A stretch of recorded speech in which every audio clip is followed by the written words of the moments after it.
नमस्कार मित्रों, मैं अनिल, आपका स्वागत है हमारे यूट्यूब चैनल गुरुजी स्टडी अड्डा में। आज हम लोग समावेशी शिक्षा के मॉडल ऑफ इंक्लूसिव एजुकेशन के बारे में विस्तृत रूप से अध्ययन करेंगे। यहां से आपके एग्जाम डीएलएड बीएड सेमेस्टर और अदर एग्जाम में क्वेश्चन पूछे जाते हैं।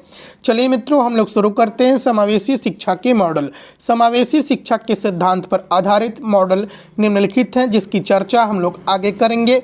जिसमें आपका पहला पॉइंट है सांख्यिकीय मॉडल, स्टैटिस्टिकल मॉडल्स। सांख्यिकीय मॉडल की उत्पत्ति का कारण है व्यक्तिगत विभिन्नता, जिसके कारण व्यक्तियों में तथा बालकों में अंतर पाए जाते हैं। यह अंतर ही बालकों की विशिष्टता के विषय में बताते हैं। विभिन्न मनोवैज्ञानिकों के अनुसार कभी भी दो बालक एक समान नहीं होते हैं, उनमें प्रायः कुछ न कुछ अंतर अवश्य पाए जाते हैं। देखिए मित्रों, यदि हम बात करें समावेशी शिक्षा के मॉडल की, तो यदि हम समावेशी शिक्षा के अर्थ की बात करें तो समावेशी शिक्षा व्यवस्था उस व्यवस्था को कहते हैं जिस व्यवस्था के अंतर्गत ऐसे बालक जो सामान्य बालक होते हैं, सामान्य बालक का मतलब जो शारीरिक मानसिक रूप से बिल्कुल फिट बालक होते हैं, ऐसे बालकों को सामान्य बालक कहते हैं। और समावेशी शिक्षा के अंतर्गत ऐसे बालक जो विशिष्ट बालक होते हैं, विशिष्ट बालक के अंतर्गत प्रतिभाशाली बालक आते हैं। प्रतिभाशाली बालक उस बालक को कहते हैं जो जिनकी बुद्धि लब्धि बहुत ज़्यादा होती है, जो तेज तर्रार बालक होते हैं, जो समस्याओं या चीज़ों को तेज़ी से ग्रहण कर लेते हैं, समझ लेते हैं, समस्या का समाधान जल्दी कर लेते हैं। और मित्रों, विशिष्ट बालक के अंतर्गत ऐसे बालक आते हैं जो दिव्यांग बालक होते हैं, विकलांग बालक होते हैं। लेकिन दोस्तों, समावेशी शिक्षा के अंतर्गत जो दिव्यांग विकलांग बालक होते हैं, जिनको जो कम शारीरिक रूप से बाधित बालक होते हैं, कम दृष्टि बाधित बालक होते हैं, ऐसे बालकों को रखा जाता है, जिनको उपकरणों की सहायता देकर वे उनको सामान्य बालकों की कक्षा में व्यवस्थित किया जाता है, सामान्य बालकों की कक्षा में पढ़ाया जा सके। तो दोस्तों, ऐसी व्यवस्था को हम समावेशी शिक्षा कहते हैं, जिसमें सामान्य बालक विशिष्ट बालक को एक ही छत के नीचे एक ही शिक्षक के द्वारा एक ही विषय एक ही पाठ्यक्रम के द्वारा एक ही शिक्षण विधि के द्वारा पढ़ाया जाता है। देखिए मित्रों, हम लोग बात कर रहे हैं समावेशी शिक्षा के मॉडल की। तो यदि हम समावेशी शिक्षा के मॉडल की बात करें, तो यदि हम सांख्यिकी मॉडल की बात करें, तो दोस्तों सांख्यिकी मॉडल में यह बताया गया है कि दुनिया का कोई भी दो व्यक्ति या दुनिया का कोई भी दो बालक एक समान नहीं होता है। दोस्तों, दुनिया का कोई भी दो बालक व्यक्तिगत विभिन्नता लिए हुए पैदा होता है। एक दूसरे के बोलने का ढंग, बोलचाल, रहन सहन, वेशभूषा या दोस्तों सोचने समझने का ढंग, चिंतन करने का ढंग प्रत्येक बालक का अलग अलग होता है। यानी कि दो बालकों में वैयक्तिक विभिन्नताएं पाई जाती हैं, जिसमें सांख्यिकी मॉडल के बारे में इसी के अंतर्गत यह बताया गया है। देखिए मित्रों, अब हम बात करते हैं दूसरे पॉइंट की, मौखिक संचार मॉडल, ओरल कम्युनिकेशन मॉडल। मौखिक का मतलब होता है दोस्तों बोलना। देखिए मित्रों, मौखिक संचार में विभिन्न या भिन्न बालक मुख्यतः दो प्रकार के होते हैं। प्रथम, कथन छत युक्त बालक। इस प्रकार के बालक में किसी न किसी प्रकार के बोलने का दोष होता है, जैसे हकलाना, स्वर दोष इत्यादि दोस्तों यहाँ पर है। देखिए मित्रों, जो मौखिक संचार मॉडल है यह मुख्यतः दो प्रकार का होता है, जिसमें आपका पहला पॉइंट है, पहला प्रकार है छतयुक्त बालक। छतयुक्त बालक उस बालक को कहते हैं जिसमें किसी न किसी प्रकार के बोलने की समस्या होती है, ऐसे बालकों को छतयुक्त बालक कहते हैं। जिसका वर्गीकरण में यदि हम कहें तो कुछ बालक ऐसे होते हैं जो हकलाते हैं या उनको बोलने में, उनके उच्चारण करने में कई शब्दों का दोष होता है, जैसे घोड़ा को घोड़ा कहते हैं, तोता को तोतला कहते हैं इत्यादि स्वर दोष मित्रों होते हैं।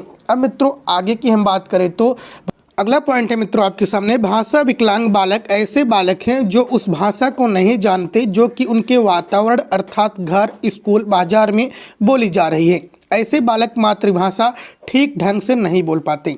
देखिए मित्रों, यदि हम बात करें मातृभाषा किसे कहते हैं, तो मातृभाषा उस भाषा को कहते हैं जो उस राज्य के द्वारा मान्यता प्राप्त भाषा है, उस भाषा को मातृभाषा कहते हैं। जैसे कि मित्रों हम लोग उत्तर प्रदेश में रहते हैं, तो उत्तर प्रदेश की मातृभाषा जो है वह हिंदी है।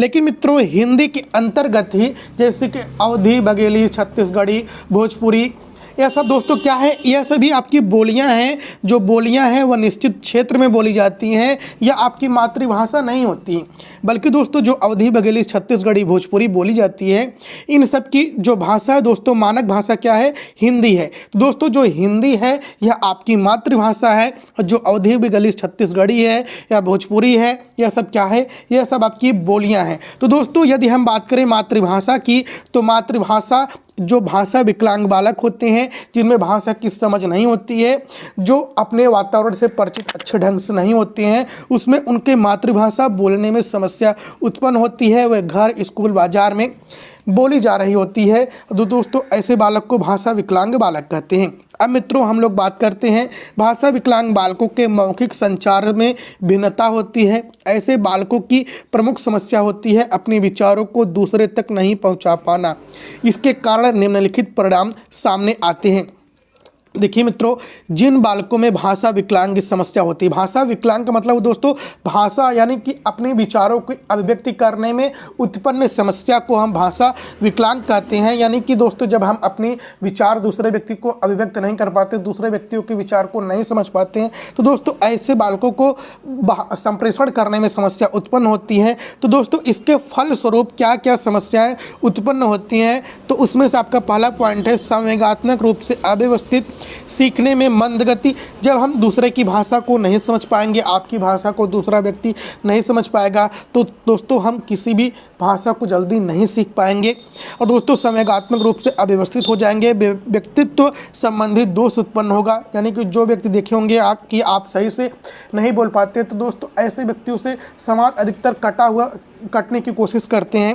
पिछड़ापन आ जाता है ऐसे व्यक्तियों में जो अपनी बातों को जल्दी अभिव्यक्त नहीं कर पाते हैं भाषा विकलांगता के कारण। देखिए मित्रों, उपयुक्त कारणों से बालक की शैक्षिक उपलब्धि नकारात्मक रूप से प्रभावित होती, इससे उसका व्यवसायिक जीवन भी प्रभावित होता। अतः विद्यालयों में इस प्रकार के विशिष्ट बालकों हेतु विशिष्ट प्रोग्राम होने चाहिए। देखिए मित्रों, जो भाषा विकलांग बालक होते हैं, ऐसे बालकों को अच्छे से सिखाने के लिए विद्यालय को चाहिए कि वह विद्यालय विशिष्ट बालकों के लिए विशिष्ट प्रोग्राम की व्यवस्था करे। जो बालक है अपना भाषा की अभिव्यक्ति अच्छे से कर सके, शब्दों का प्रोनाउंसिएशन सही से कर सके। तो दोस्तों इसका जिम्मेदारी विद्यालय की होती है समावेशी शिक्षा के अंतर्गत। देखिए मित्रों, यदि हम बात करें तीसरा पॉइंट के चिकित्सीय अथवा जीव विधा मॉडल, मेडुअल और बायोलॉजिकल मॉडल। चिकित्सीय अथवा जीव विधा से संबंधित मॉडल के अंतर्गत वे बालक आते हैं जो कि शारीरिक रूप से अक्षम होते हैं।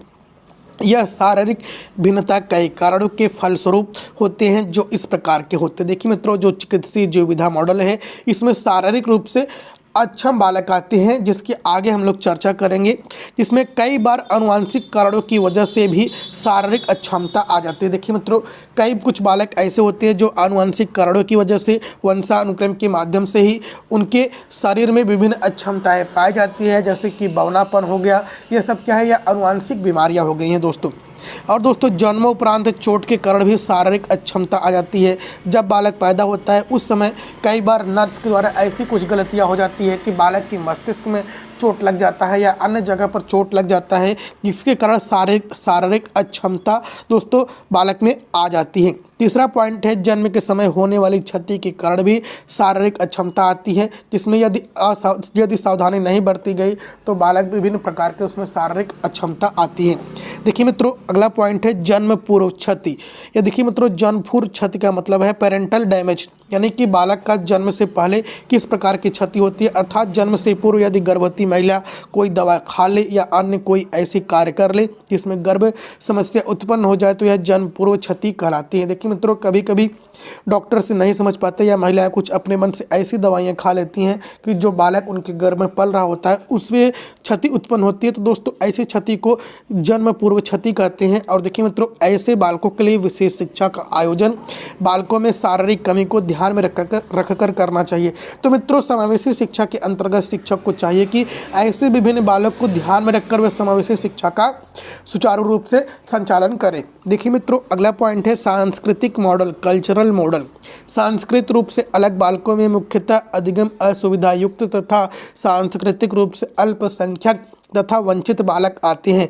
अधिगम असुविधा युक्त बालकों को वे सभी सुविधाएं नहीं प्राप्त होती जो प्रायः सामान्य बालकों को प्राप्त होती है, अतः इनका अधिगम स्तर गिर जाता है, उनकी शैक्षिक उपलब्धि नकारात्मक ढंग से प्रभावित होती है। ऐसे वंचित बालक भी विशिष्ट बालकों की श्रेणी में आते हैं। इनके लिए सामान्य शिक्षा के साथ साथ अतिरिक्त शैक्षिक प्रावधान भी आवश्यक है। देखिए मित्रों, यदि हम सांस्कृतिक मॉडल की बात करें, कुछ ऐसे बालक होते हैं जो अल्पसंख्यक होते हैं या वंचित बालक होते हैं, चाहे वह शारीरिक रूप से या आर्थिक रूप से वंचित बालक होते हैं। कुछ ऐसे बालक होते हैं जो विशिष्ट बालक होते हैं। तो दोस्तों ऐसे बालक सामान्य बालकों के साथ दोस्तों उनको शिक्षा प्राप्त करने में कठिनाई महसूस होती है। वो दोस्तों सामान्य बालकों के साथ सामंजस्य बैठाने में कठिनाई महसूस करते हैं। दोस्तों तो शिक्षक को चाहिए कि ऐसे बालकों को भी ध्यान में रखकर वे समावेशी शिक्षा का मॉडल या प्रारूप तैयार करें। अगला और अंतिम बात करें मनोसामाजिक मॉडल, साइकोलॉजिकल मॉडल की बात करें तो मनोसामाजिक रूप से अलग अलग प्रवृत्ति के बालक इस श्रेणी में आते हैं। एक संवेगात्मक रूप से परेशान बालक को अपनी भावनाओं के प्रदर्शन में कठिनाई अनुभव होती है।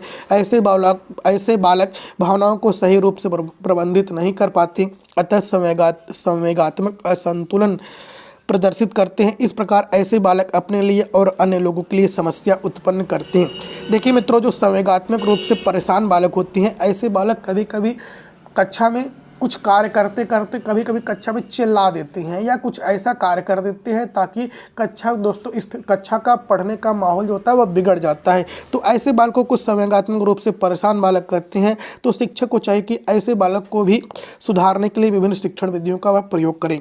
देखिए मित्रों, अगला पॉइंट है मनोसामाजिक रूप से भिन्न बालक एक ऐसा विशिष्ट बालक है जो विशेष शिक्षा की आवश्यकता है। मनोसामाजिक रूप से भिन्न बालकों में समस्यात्मक तथा अपराधी बालक भी आते हैं, अतः संवेगात्मक व सामाजिक अस्थिरता इन्हें समस्यात्मक तथा अपराधी बनाती है। इसके लिए विशेष शिक्षा का होना अनिवार्य है। देखिए मित्रों, जो मनोसामाजिक रूप से भिन्न बालक होते हैं जिनकी मनोदशा ठीक ठाक नहीं होती है, तो दोस्तों ऐसे बालक भी कक्षा में पढ़ने के लिए आते हैं। और दोस्तों कुछ बाल अपराधी बालक होते हैं, ऐसे बालक भी कक्षा में पढ़ने के लिए आते हैं। तो दोस्तों इसमें संवेगात्मक अस्थिरता ज़्यादा होती है। इस समाज में या बच्चों के साथ समायोजित होने में इनको कठिनाई महसूस होती है। तो दोस्तों शिक्षक को चाहिए कि ऐसी शिक्षा की व्यवस्था करें, ऐसे शिक्षण विधि का प्रावधान करें ताकि सभी बालकों को समावेशी शिक्षा के तहत उनकी रुचि, योग्यता, क्षमता के अनुरूप शिक्षा दी जा सके। तो मित्रों, चैनल पर नए हो तो सब्सक्राइब कीजिएगा, बेल आइकन प्रेस कीजिएगा, वीडियो को लाइक कीजिएगा, अपने हर एक ग्रुप में शेयर कीजिएगा। जय हिंद, जय भारत।